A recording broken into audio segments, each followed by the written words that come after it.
Aujourd'hui, nous lançons des tests sérologiques dans 10 EHPAD du département. Nous faisons le point à la fin de la semaine et si les directeurs d'EHPAD nous disent qu'effectivement ça leur apporte la possibilité d'une organisation différente dans leur EHPAD, eh bien ces tests vont être élargis dès le début de la semaine prochaine aux autres EHPAD du département. On meurt du Covid, mais l'isolement aussi affecte fortement et notamment les personnes âgées.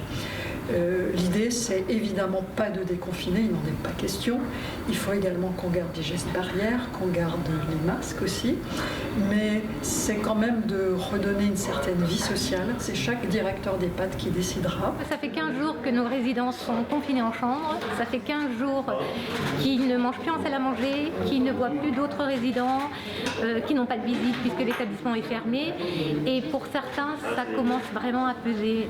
Certains ne mangent plus, certains pleurent, disent vouloir se laisser mourir.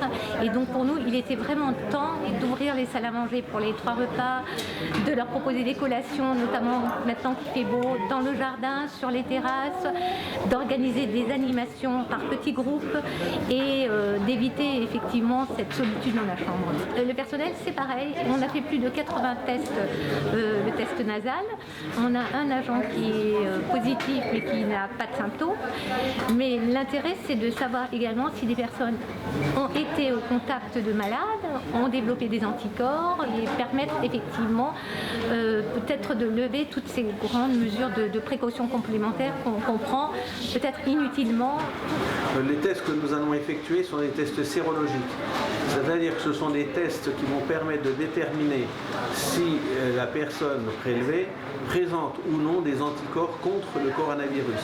C'est-à-dire si la personne a été en contact avec le coronavirus. Une personne qui aurait été atteinte par le coronavirus va commencer par avoir des résultats positifs au test en prélèvement nasal, puis ce virus va disparaître de l'organisme va réagir en faisant des anticorps, ce qui est très intéressant dans la mesure où, supposons qu'un pensionnaire a fait un épisode infectieux, on ne sait pas bien ce que c'est, on n'a pas pu faire le dépistage à ce moment-là, on se retrouve à 3 semaines, à 1 mois de l'infection, il est en bonne forme, on fait une recherche d'anticorps, on les trouve positifs, à ce moment-là on dit il a fait la maladie, mais il en a guéri et maintenant, a priori, on pense qu'il ne risque plus rien.